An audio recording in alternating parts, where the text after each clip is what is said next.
Welcome to our official YouTube channel. तो आज अपन पढ़ते हैं अप्लाइड न्यूक्लियर फिजिक्स, अगला चैप्टर।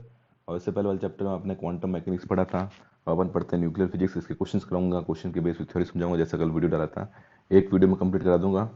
उसके बाद में इलेक्ट्रोमैग्नेटिज्म करेंगे। हर एक दिन के अंदर एक वीडियो बनाएंगे, जिसके अंदर एक पूरा चैप्टर कंप्लीट कर देंगे। ठीक है। इस चैनल पर जो फर्स्ट टाइम आया है वो चैनल की प्लेलिस्ट में जाइए। आपको एटीसी से रिलेटेड बहुत सारा मटेरियल मिल जाएगा। एटीसी के फिजिक्स मिल जाएंगे, वीडियो मैथ्स का तो मैंने कंप्लीटेड कराया हुआ है। फिर आपको क्वांट मिल जाएगी, बहुत रीजनिंग मिल जाएगी, तो बहुत सारे वीडियो मिल जाएंगे। तो आज का टॉपिक अपन स्टार्ट करते हैं विदाउट टाइम वेस्ट किए, अप्लाइड न्यूक्लियर फिजिक्स। ठीक है। तो मैं पहले क्या करूँगा, थ्योरी समझाने की कोशिश करूँगा। ठीक है, चलिए स्टार्ट करते हैं। फर्स्ट क्वेश्चन देखिए, बोला half life of sodium is 15 hours, how long does it take for 93.75% of a sample of this isotope. ठीक है, इतना डिके होने में टाइम कब लगेगा, कितना लगेगा? देखो, आपने रेडियो एक्टिविटी पढ़ा होगा। ठीक है, रेडियो एक्टिविटी में क्या होता है, कोई न्यूक्लियर एन टाइम पर मान लो एन टी है, मतलब मान लेते हैं कि अभी आपके पास में रेडियो एक्टिविटी 100 है। तो धीरे धीरे क्या होता है, ये डिके होते रहते हैं, डिके होते रहते हैं, डिके होते रहते हैं। इनकी वैल्यू क्या होती है, धीरे धीरे कम होती है। एक ऐसा टाइम आता है जब जब इनके न्यूक्लियर जो होते हैं ना, वो एंटी/2 हो जाते हैं। मतलब पहले इनिशियल में अगर 100 थे, अब 50 हो गए हैं। तो जो इसके अंदर टाइम लगता है उसको अपन बोलते हैं हाफ लाइफ। क्या बोलते हैं? Half life. हाफ लाइफ मतलब ये होता है कि अगर मान लेते हैं इनिशियल के अंदर आपके पास में 100 न्यूक्लियर थे, और आफ्टर टी टाइम अगर वो 50 हो जाते हैं, तो वो जो टी टाइम जो होगा वो आपका हाफ टाइम कहलाएगा। राइट है, ये आपने पढ़ा होगा। और हाफ टाइम का कुछ फॉर्मूला होता है, और एक डिके कांस्टेंट भी होता है, मैं बता देता हूँ। तो डिके कांस्टेंट होता है लैम्डा, और ये इसका रिलेशन होता है हाफ लाइफ के साथ में, ये रिलेशन होता है 0.693 अपॉन टी एफ। ठीक है, ये आपने पढ़ा होगा। वैसे ही आपने एक फॉर्मूला ये पढ़ा होगा कि अगर हाफ लाइफ के अलावा अगर कोई दूसरा टाइम पूछ रहा है, तो एन टी बराबर N zero e to the power minus lambda T.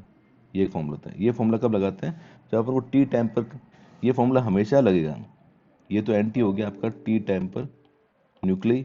ये टी इक्वल टू जीरो जब आपने स्टार्ट किया था, इनिशियल के अंदर जो न्यूक्लियर थे आपके पास में, वो हो गया लैम्डा, आपको उसको बोलते हैं डिके कांस्टेंट, और टी मतलब हो गया टाइम।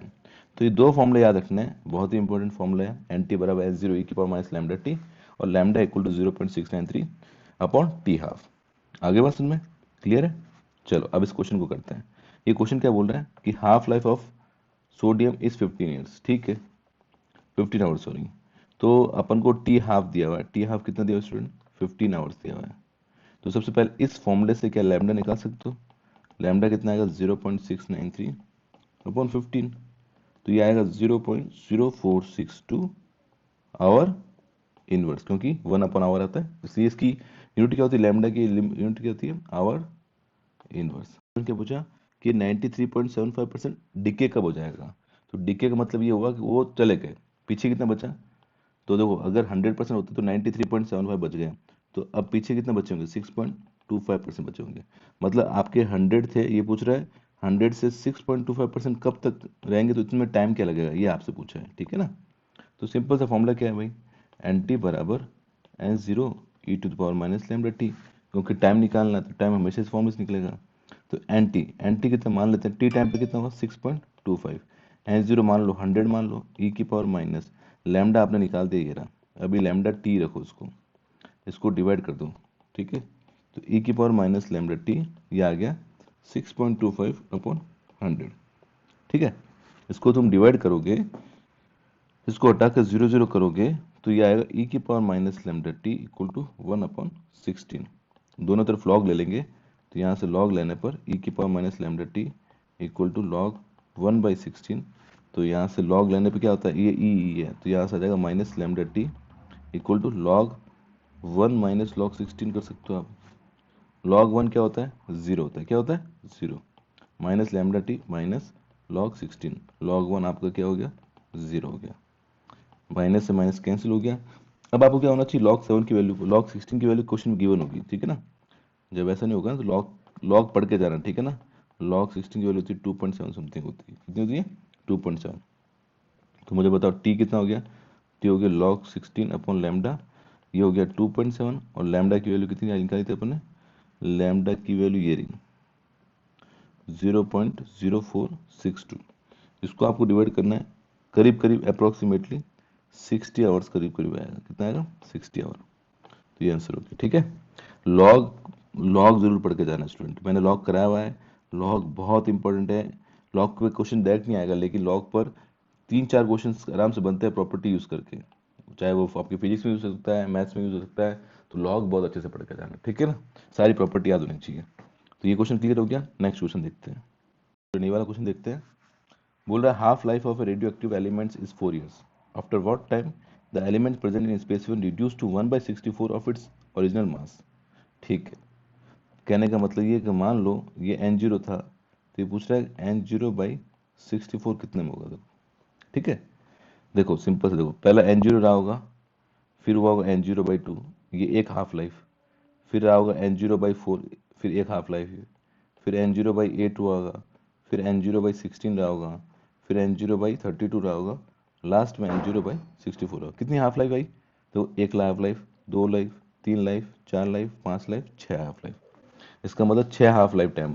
तो डायरेक्टली आप बोल सकते हो अगर एक हाफ लाइफ 4 की है तो n0 से n0/64 रहने पर, क्योंकि 6 हाफ लाइफ जरूरत हो रही है, ठीक है, तो इसका हो सकता है 6 इंटू एक हाफ लाइफ कितना है, 4 है, तो आंसर कितना हो गया 24 ईयर्स आंसर हो गया। ठीक है, टोटल टाइम कितना लगेगा 24 ईयर्स।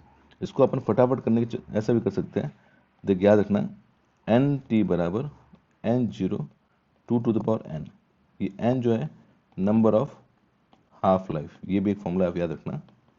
एन टी कितना होगा, जैसे एन टी आपने बोला कि n0/64 हो जाना चाहिए, तो ये n0/2n, ये n0 कैसे हो गया, तो यहाँ से n की वैल्यू कितनी होगी 6। कितनी होगी 6। सपोज आपको ऐसा बोलता कि बताओ n0 है, n0 से ये 256 कितने टाइम हो जाएगा, तो सिंपल सा फॉर्मूला एन टी बराबर n0 और टू द पावर n, ये कितना हो गई, इसको यहाँ रख दो, तो n0/256 इक्वल टू n0 तो ये काट लो, यहाँ से n की वैल्यू निकाल लोगे, 2 की पावर कितना होता है 8 होता है, तो यहाँ से n कंपेयर करोगे तो n की वैल्यू आ जाएगी, सॉरी यहाँ 2n है, ठीक है ना, तो n की वैल्यू कितनी आ जाएगी 8 आ जाएगी, मतलब 8 हाफ लाइफ टाइम लगेगा। क्लियर है, कॉन्सेप्ट से बता दिया, ऐसे बता दिया। अगला क्वेश्चन देखते हैं क्या बोल रहे हैं, half life of a radio active substance is 15 years। Calculate the periods in which 2.5% of the initial quantity will be left over. ठीक है, सिर्फ 2.5%, सिंपल सा है। ठीक है, आपको क्या दिया हुआ है, हाफ लाइफ दी हुई है, तो सबसे पहले टी हाफ कितना दिया हुआ है 15 ईयर्स दिया हुआ है। ठीक है, तो सबसे पहले टी हाफ कितना होता है 0.693 अपॉन लैम्डा, ये हो गया 15 इक्वल टू 0.693 अपॉन लैम्डा। यहाँ से लैम्डा निकालेंगे तो लैम्डा आ जाएगा 0.0462। ठीक है, ये लैम्डा आ गया। अब फॉर्मूला कौन सा लगाएंगे बताओ, एन टी बराबर n0 e⁻ लैम्डा टी। अब क्या करना है, एन टी कितना हो गया 2.5, ठीक है, n0 कितना हो गया 100 मान लो, e⁻ λ 6 इंटू टी। इसको सॉल्व करो, इसको ये कितना आएगा 1/2.5 1/40 हो जाएगा, ये हो जाएगा e⁻ 0.0462 इंटू टी। लॉग हमेशा दिया होगा क्वेश्चन के अंदर आपको, तो देखो मैंने पीछे क्वेश्चन कराया था, log 1/40 ले लो, ये -0.0462, सॉरी एक जीरो नहीं है, मल्टीप्लाई टी, इसको लिख दोगे माइनस का log 40, क्योंकि 1 तो 0 होता है, -0.0462 इंटू टी। कैंसिल कर दोगे log 40 की वैल्यू, अब आपको क्वेश्चन में दी हुई होगी log 40 की वैल्यू होती है 3.68, ठीक है, 0.0462 इंटू टी, तो टी की वैल्यू 1 निकाल देना। ये 3 क्वेश्चन कराए, इन 3 क्वेश्चन के अंदर एक क्वेश्चन इस टाइप का जरूर आएगा हाफ लाइफ का। ये इजी क्वेश्चन होते हैं, तो ये आते हैं, ठीक है, कर लोगे ये वाला क्वेश्चन। चलो अगला क्वेश्चन कीजिए, calculate the half life and mean life if lambda आपको दिया हुआ है, डीके कांस्टेंट तो दिया हुआ है, तो देखो हाफ लाइफ तो आप सीधा निकाल लोगे, हाफ लाइफ कितना होता है T half equal to 0.693 upon lambda, lambda की वैल्यू दी हुई है, टी हाफ निकाल दोगे। एक मीन लाइफ होती है, टी मीन लाइफ बोलते हैं इसको, ये होती है 1 अपॉन लैम्डा, याद रखना क्या होती है 1 अपॉन लैम्डा। इस क्वेश्चन का कराने का मतलब ये था कि जो टी मीन का फॉर्मूला आपको पता हो, टी मीन क्या होता है 1 upon lambda, average life of a nucleus known as T mean और टी एवरेज, इसका फॉर्मूला था 1 अपॉन लैम्डा। तो इन दोनों में से बड़ा कौन सा होता है अगर ध्यान से देखेंगे, क्योंकि यहाँ 1 है, यहाँ 0.693 है, 1 ऑब्वियसली बड़ा है, तो टी मीन जो होता है वो बड़ा होता है टी 1/2 से, अब इन दोनों में कंपेयर करोगे तो आपको पता चलेगा टी मीन जो होता है वो 1/4 टाइम्स ऑफ टी हाफ या टी 1/2 जो भी बोल सकता हो, ये याद रखना, ये फॉर्मूला भी याद रखना। तो अगर आपने जैसे आपको क्वेश्चन में टी हाफ दिया हुआ है तो आपको टी मीन पे पहुंचना है, 1.4 से मल्टीप्लाई कर दो, सीधा आंसर आ जाएगा। ठीक है, तो ये क्वेश्चन सॉल्व कर लेना। नेक्स्ट क्वेश्चन, ये क्वेश्चन आपके लिए है, बहुत ही आसान सा क्वेश्चन है। 1 gram of radium is reduced by 2.1 mg in 5 year. याद रखना mg है और वो ग्राम है, ठीक है ना। बाकी आपको अल्फा डी के निकालना है, डी के कॉन्स्टेंट निकालना है, हाफ लाइफ निकालनी है, मीन लाइफ निकालनी है। बताओ मुझे क्या आंसर है। ठीक है, चलो अगला क्वेश्चन देखो। देखिए अगला क्वेश्चन जो है वो बाइंडिंग एनर्जी पर है। बाइंडिंग एनर्जी और बाइंडिंग एनर्जी पर न्यूक्लियन क्या होती है, होता क्या स्टूडेंट। देखिए तो सबसे पहले बाइंडिंग एनर्जी डेफिनेशन देखो। Binding energy is the energy release in the process of formation of the atom. कोई भी एटम होता है उसका फॉर्मेशन होता है, तो जो एनर्जी रिलीज होती है उसको अपन क्या बोलते हैं, बॉन्डिंग एनर्जी। हमेशा एक चीज़ ध्यान रखना कि जो एनर्जी होती है वो स्टेबिलिटी के इन्वर्सली प्रोपोर्शनल होती है। तो सिंपल सी बात है, अगर कोई एटम बना है तो वो स्टेबल हुआ है, तो स्टेबल हुआ तो एनर्जी रिलीज हुई होगी। एनर्जी रिलीज होने से सिस्टम की एनर्जी कम हुई है, दैट्स वाई उसकी स्टेबिलिटी क्या हुई है, पहले कंपेयर में बढ़ गई है। कोई भी सिस्टम अपने आप को स्टेबल करने के लिए आगे चलता है, जैसे कि हम लोग हैं, हम लोग भी क्या करते हैं, अपने आप को स्टेबल करने के लिए आगे बढ़ते हैं। तो यहाँ से तो एनर्जी रिलीज होती है फॉर्मेशन ऑफ एटम, तो उसको क्या बोलते हैं, बाइंडिंग एनर्जी। ठीक है, अब एक टर्म आती है mass defect. Mass defect, mass defect, उसको अपन लिखते हैं डेल्टा एम। मास डिफेक्ट मतलब होता है number of n into multiply of mass of proton N multiply mass of neutron minus mass of nucleus. कहने का मतलब ये है कि एक एटम जिनसे मिलकर बना होता है, एक एटम जिससे प्रोटॉन और न्यूट्रॉन, इलेक्ट्रॉन को छोड़ दो, इलेक्ट्रॉन का मास जो होता है प्रोटॉन कंपेयर में बहुत कम होता है। तो प्रोटॉन और न्यूट्रॉन, जैसे मान लीजिए कि एक नाइट्रोजन की न्यूक्लियस 7, मान लीजिए ये न्यूक्लियस 7n14, इसमें स्टूडेंट प्रोटॉन कितने होंगे, प्रोटॉन होंगे 7, जितना ये नंबर होता है उतने प्रोटॉन होता है। न्यूट्रॉन कैसे निकालते हो, इसमें से इसको माइनस करके, तो न्यूट्रॉन कितना होगा 14 माइनस 7 मतलब 7। तो कहने का मतलब है 7 प्रोटॉन का मास प्लस 7 न्यूट्रॉन का मास हमेशा उस न्यूक्लियस के ओवरऑल मास से ज्यादा होगा, इसको बोलते हैं मास डिफेक्ट। ठीक है, तो बाइंडिंग एनर्जी कैलकुलेशन भी होती है, मास डिफेक्ट होती है। Binding energy depend on the atomic mass of atom, atom with average shell atomic mass. ठीक है, या पढ़ लीजिए, एटॉमिक मास जो होता है वो एएमयू में, एटॉमिक मास यूनिट में अपन फाइंड करते हैं। ठीक है, न्यूक्लियर स्टेबिलिटी n/z का रेशियो बहुत इंपॉर्टेंट होता है। आप ग्राफ देखना, n/z का रेशियो, जब n/z का 1 आता है इसका मतलब क्या होता है, जो कर्व जो है वो स्टेबिलिटी की तरफ जा रहा है। ठीक है, ये चीज़ें आपको थ्योरेटिकल याद रखने की जरूरत नहीं, इतना क्वेश्चन ईजी नहीं आते हैं। बस आपको याद रखना है कि जो बाइंडिंग एनर्जी होती है वो होती है, इसको आप लिख सकते हो डेल्टा एम इंटू सी स्क्वायर। और इसको अगर आप, ये तो आता है जूल के अंदर, और इसको अगर आप मेगा इलेक्ट्रोवोल्ट में चेंज करते हो तो डेल्टा एम इंटू 930, ये हो जाता है मेगा इलेक्ट्रोवोल्ट। कर सकते हो आराम से, मेगा मतलब 10⁻6 और इलेक्ट्रोवोल्ट मतलब 1.6 इंटू 10⁻90। ये सब आप वैल्यू पुटअप करोगे तो ये वैल्यू आएगी। 0.5 भी होता है, आगे लगा सकते हो। तो सबसे पहले अपन को डेल्टा एम निकालना पड़ेगा। डेल्टा एम को 931.5 मेगा इलेक्ट्रोवोल्ट से मल्टीप्लाई करो तो आपकी बाइंडिंग एनर्जी आ जाएगी। ये तो हुआ बाइंडिंग एनर्जी। अब बाइंडिंग एनर्जी पर न्यूक्लियन क्या हो गया, बाइंडिंग एनर्जी पर न्यूक्लियन मतलब पर न्यूक्लियन, न्यूक्लियन के अंदर कितना है, जैसे 7n14 दिया हुआ है तो उसको डिवाइड कर दो 14 का। ठीक है ना, बाइंडिंग एनर्जी अपॉन ए, अपन इसको ZXA से करते हैं तो ए की वैल्यू यहाँ से मिल जाएगी, इस डिवाइड कर लेंगे बाइंडिंग एनर्जी डिवाइड बाय 14, जैसे न्यूक्लियस की न्यूट्रॉन नाइट्रोजन की बात करें तो 14 का डिवाइड करेंगे, सीधा अपना बाइंडिंग एनर्जी पर न्यूक्लियन हो जाएगा। बाइंडिंग एनर्जी पर न्यूक्लियन जितना ज़्यादा होता है उतनी ज़्यादा स्टेबिलिटी होती है। ठीक है, ये चीज़ आपको ध्यान रखनी है। वैसे डिटेल में मैंने इसका वीडियो पिछली बार बनाया था, वो आप जाकर देख सकते हो। यहाँ मैं क्वेश्चंस कर रहा हूँ, क्वेश्चन के साथ थ्योरी भी डिस्कस कर रहा हूँ। तो ये बाइंडिंग एनर्जी होती है और बाइंडिंग एनर्जी पर न्यूक्लियन ये होता है और ये मास डिफेक्ट होता है। अब अपन करते हैं इस क्वेश्चन को। ठीक है, अब इस क्वेश्चन में अपन क्या करना है, बाइंडिंग एनर्जी निकालनी है और बाइंडिंग एनर्जी अपन को पर न्यूक्लियन भी निकालनी है। अपन को दिया 7n14, तो सबसे पहले इसमें नंबर ऑफ प्रोटॉन निकाल लो, NP लिख देता है इसको 7। नंबर ऑफ न्यूट्रॉन निकाल दो, तो ये 14 माइनस 7 मतलब 7 हो गया। तो डेल टाइम कितना आएगा, 7 multiply mass of proton plus 7 multiply mass of neutron minus mass of nucleus. ठीक है, तो 7 मास ऑफ प्रोटॉन कितना दिया हुआ है, ये दिया हुआ है 1.007834 प्लस 7 मल्टीप्लाई 1.000867 किसका मास हो गया ये, माइनस मास ऑफ न्यूक्लियर कितना हुआ 14.003074। ठीक है, यहाँ तो दिक्कत, उसको आप कैलकुलेट करोगे, ऐड करके कैलकुलेट करोगे तो ये आएगा 0.11243 ये भी मैंने पहले से सॉल्व किए हुए हैं, आप जाकर चेक आप सॉल्व कर सकते हो। ठीक है ना, तो समझ में आ जाएगा। अब मैंने डेल्टा ई का फॉर्मूला क्या होता है स्टूडेंट, डेल्टा ई होता है delta M into 931.5 mega electronvolt, point नहीं लगाओगे तो भी चलेगा। डेल्टा एम कितना आया 14 डेल्टा एम अभी आपका कितना है ये आया, मैं इसको देख रहा था गलती से ही थी, तो ये होगा 0.11243 मल्टीप्लाई 931.5 मेगा इलेक्ट्रोवोल्ट। ठीक है, तो इसको सॉल्व करो, मल्टीप्लाई करोगे तो आपको मिलेगा 104.73 मेगा इलेक्ट्रोवोल्ट। ठीक है, क्लियर। अब निकालना है ये तो बाइंडिंग एनर्जी आ गई, ये क्या आ गई बाइंडिंग एनर्जी।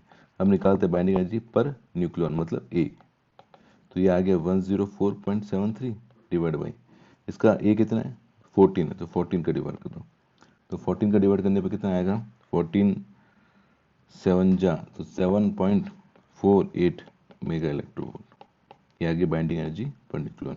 इस टाइप का क्वेश्चन आ सकता है, क्वेश्चन एक ही पैटर्न है, बस अगर आपने ढंग से ये क्वेश्चन समझ लिया तो आप इस टाइप क्वेश्चन जो भी आएगा वो आप कर लोगे। ठीक है, क्लियर हुआ मेरी बात को, चलो नोट करो इसको, ये सॉल्व करके बताना मुझे क्या आंसर आ रहा है। ठीक है ना, इसका आंसर आएगा 900 से लेकर 940 मेगा इलेक्ट्रोवोल्ट, और ये सॉल्व करके देखना कितना आ रहा है आपका। ठीक है ना, ऑप्शन इस टाइप से दिए होंगे, ऑप्शन कभी भी पास नहीं दिए होंगे क्योंकि कैलकुलेशन इसकी अप्रोक्सीमेटली होती है। आगे बात समझ में, तो ये मुझे करके बताओ। स्टूडेंट इस वीडियो के अंदर इतना ही था, क्योंकि ये रेडियो एक्टिविटी का चैप्टर छोटा सा चैप्टर होता है, जो जो इंपॉर्टेंट क्वेश्चन बनते थे वो मैंने करा दिए।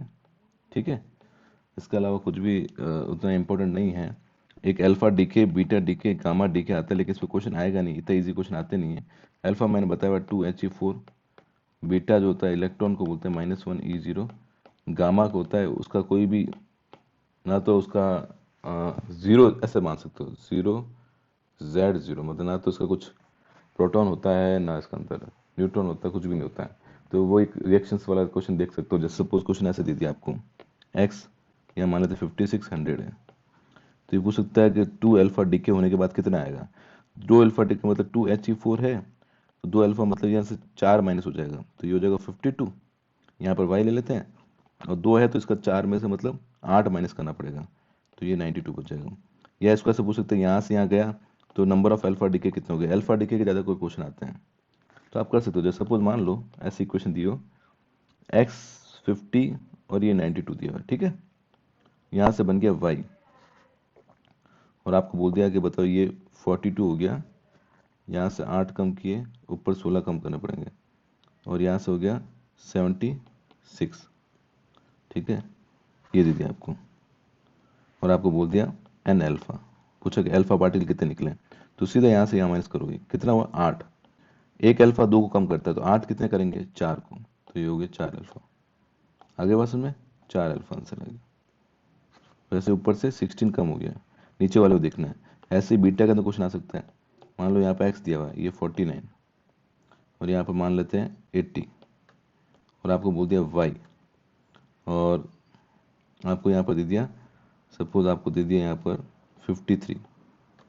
ठीक है, और यहाँ पर दे दिया 80 और n बीटा दे दिया, तो बीटा कितना होता है -1e⁻0, तो एक तरफ -1e⁻0, तो ये 53 कितना रहा होगा, तो -1 रहा होगा, तो आप इसको क्या करोगे 53 में से 49 माइनस करो, तो कितना आएगा 4 आएगा, कितना आएगा 4, इसका मतलब 4 बीटा निकलोगे तभी तो 53 से 4 माइनस करो तो 49 आएगा, तो 4 बीटा बोल सकते हो। गामा के टाइम कुछ नहीं बोल सकते हो आप। तो इस तरीके से क्वेश्चन आ सकता है, लेकिन इतना इजी क्वेश्चन आते नहीं है। बाकी इस चैप्टर के अंदर यही इंपॉर्टेंट है। तो यहाँ तक आपको क्या जानना है, बाइंडिंग एनर्जी पर न्यूक्लियन क्या होती है, बाइंडिंग एनर्जी क्या होती है। ठीक है, और जो पहले वाले क्वेश्चन करा radio mean life half life इसके क्वेश्चन आते हैं, और भी मैंने डिटेल में कराया हुआ वीडियो में, तो वो करके जा सकते हैं, ये सिर्फ प्रैक्टिस के लिए था। तो आई होप ये वीडियो आपको अच्छा लगा होगा। अगर ये वीडियो अच्छा लगा तो उसको लाइक शेयर सब्सक्राइब जरूर करना। और अगला जो वीडियो आ रहा है वो आ रहा है इलेक्ट्रोमैग्नेटिज्म पर वीडियो आ रहा है, वो मैं कंप्लीट कराने वाला हूँ। उसके 40% न्यूमेरिकल कराऊंगा, और उसी न्यूमेरिकल बेसिस अपन थ्योरी समझेंगे। ठीक है, thank you so much for watching this video.